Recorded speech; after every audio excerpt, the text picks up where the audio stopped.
நம்முடைய கஷ்டங்களை புரிந்து கொள்ளக்கூடிய அரசு.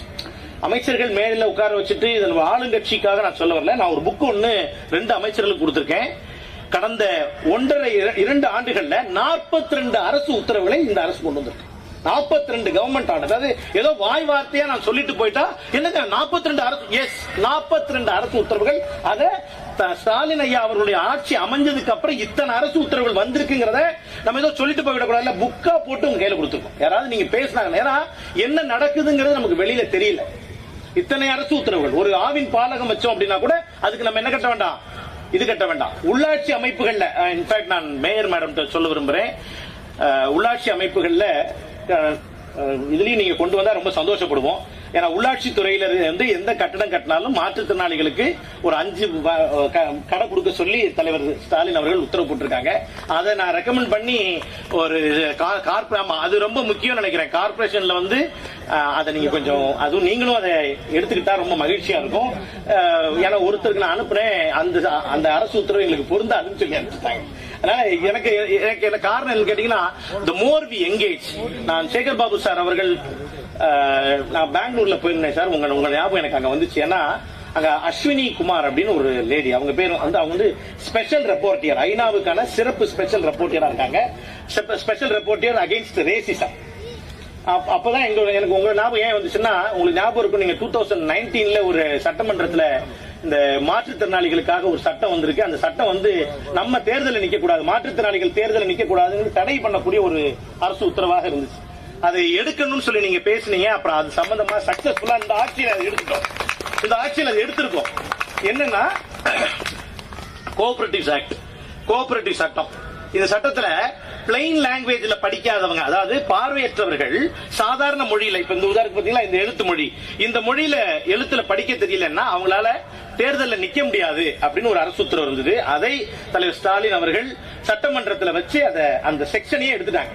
அதுக்கு முக்கிய காரணமாக இருந்தவங்க ஐயா சேகர் பாபு அவர்கள். அதாவது சில பேர் செய்யறது நம்ம, ஏன்னா அவங்க இது வந்து எனக்கு தெரிஞ்ச அவர் நான் செஞ்சிருக்கேன்னு எங்கேயும் பேசல. அவர் பேசலன்னா அப்ப நான் கண்டிப்பா அதை பேசிதான் ஆகணும். இது மாதிரி நிறைய விஷயங்கள் வந்து மாற்றுத்திறனாளிகளுக்காக தலைவர் கலைஞர் அவர்கள் நிறைய செஞ்சிருக்கிறாங்க. அதுக்கு இடத்துல 9 உத்தரவுன்னு சொன்னோம் இல்லையா, அது என்னன்னா ஒரு விஷயம் அவருக்கு மைண்ட்ல பட்டுருது. சுபவி சார் பேசுறாங்க, கனிமொழி மேடம் சொல்றாங்க, 2007 அன்பார்ந்த தொடர்களே, 2007 மாற்றுத்திறனாளிகளுக்கான சர்வதேச உரிமை உடன்படிக்கை கையெழுத்தாங்க. டிக்ளரேஷன் ஒன்னு இருக்கும், உரிமை உடன்படிக்கைன்னு ஒன்னு இருக்கும். அந்த உரிமை உடன்படிக்கையில மாற்றுத்திறனாளிகளுடைய உரிமைகள் என்னென்னு சொல்றது கிட்டத்தட்ட 50 செக்ஷன்ஸ் சொல்லியிருக்காங்க. இதுல கையெழுத்து போட்டுட்டு இந்தியா செய்யல அப்படின்னு அவருக்கு மனசுல பட்டுருச்சு கலைஞருக்கு. யார் பக்கத்துல இருக்காங்க, யார் பக்கத்துல இல்ல, எங்க பேசுறோம், அதெல்லாம் இல்ல, அது நம்ம செய்யணும். அத விழுப்புரத்துல பேசுறாங்க. அடுத்த நாள் காலையில புதிய சட்டமன்றம் தொடங்குறாங்க. அந்த புதிய சட்டமன்றம் தொடங்கும் பொழுது சோனியா காந்தி மேடம் இந்த சைடுல இருக்காங்க, பிரைம் மினிஸ்டர் இந்த பக்கத்துல இருக்காங்க. 2 பேரையும் வச்சுட்டு நம்ம 2007 மாற்றுத்திறனாளிகளுக்கு இந்தியா கையெழுத்து போட்டுருச்சு, நாம இதுவரைக்கும் ஒன்னும் செய்யல. நீங்க முரசொலியில அந்த திட்டம் தொடங்கின அன்னைக்கு முரசொலியில அந்த பேஜ் எடுத்து பாருங்க, அவர் என்ன பேசினார் இருக்கும். நாம செய்யலங்கிறது இன்க்ளூடிங் கவர்மெண்ட், பிரைம் மினிஸ்டர் பக்கத்துல வச்சுட்டு சொன்னாங்க. அதற்கு அப்புறம் தான் மாற்றுத்திறனாளிகளுக்கான துறையை உருவாக்குறாங்க. அவங்க எழுதின அந்த இளைஞன்கிற ஒரு படத்துக்கான திரைக்கதை வசனம் எழுதுறாங்க. அதுல கிடைச்ச 65 லட்சம் ரூபாயும் மாற்றுத்திறனாளிகள் உரிமைக்காக இருக்கக்கூடிய அந்த வாரியத்துக்கு கொடுக்குறாங்க. நிறைய இருக்கு, அதை சொன்னோம்னா டைம் ஆயிடும். அன்பார்ந்த தோழர்களே, கலைஞர் அவர்கள் விரும்பினது எங்க தெரியுங்களா, நாம கம்பீரமா, எனக்கு அவர் ரொம்ப ஸ்ட்ராங்கா சொன்னது, ஒரு தடவை நாங்க கனிமொழி மேடம் வந்து எங்களை, நீங்க கடற்கரை கனவுகள்னு ஒரு, நீங்க யூடியூப்ல மேயர் மேடம் கூட போட்டு பார்க்கணும், கடற்கரை கனவுகள்னு சொல்லி ஒரு யூடியூப்ல ஒரு வீடியோ இருக்கு. அதுல மாற்றுத்திறனாளிகள் ஒரு 100 பேரை ஃபர்ஸ்ட் டைம் ரேம்ப் உருவாக்குறதுக்கு முன்னாடியே சார், அப்ப நம்ம ஆட்சியில இல்ல, விஜிபில போய் தனி ரேம்ப் போட்டு எங்க கூடயே வண்டியில வந்து ஒரு நாள் முழுக்க எங்க கூட ஸ்பெண்ட் பண்ணி கடல்ல எங்க கூட விளையாடி, அப்புறம் தலைவர் கலைஞர் அப்ப இருக்காங்க, எங்களை பார்க்க கூட்டு போனாங்க. எனக்கு நல்லா டெல்லியில நான் 2-3 மீட்டிங் போகும்போது பெரிய லீடர்ஸ் எல்லாம் கூட பக்கத்துல உட்கார மாட்டாங்க, நான் பார்த்திருக்கேன். பெரிய லீடர்ஸ் தலைவர் வந்து அறிவாலயத்தில் அப்படி வெளில வந்து வீல் சேர்ல, நாங்களும் உன்ன மாதிரி ஊனமுற்றோர் தான் பண்ணிட்டாரு, நானும் உன்ன மாதிரி ஊனமுற்றோர் தான் சொன்னாங்க. இது நான் இன்னொரு சம்பவம் சொல்றேன். எனக்கு செம்ம கோவம் எப்பன்னா, ஒரு தடவை புரிஞ்சுக்காம இருக்கிறாங்களேன்னு சில நேரத்தில் கோவம் வரும்.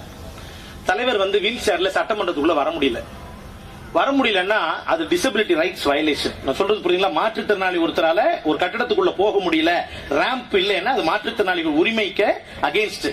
சட்டமன்றத்துக்குள்ளேயே அவர் வீல் சேர் போக முடியல பொழுது நான் செம்ம கோவம், மிக பயங்கரமாக போராட்டம் நடத்தும் அப்படின்னும். அப்ப எனக்கு ஒருத்தங்க அட்வைஸ் பண்ணாங்க. அப்ப அட்வைஸ் பண்ணவங்க என்ன சொன்னாங்கன்னா, அவர் மாற்றுத்திறனாளிகளுக்கான தலைவர் மட்டுமல்ல, எல்லாத்துக்குமான தலைவர். நீங்க இந்த போராட்டம் பண்ணீங்கன்னா அவர் வெறும் மாற்றுத்திறனாளிகளுக்கு தலைவர் மாதிரி சுருங்கிடும், அதனால அது பண்ண வேண்டாம்னு சொன்னாங்க. நான் சொல்றது புரியுதுங்களா உங்களுக்கு?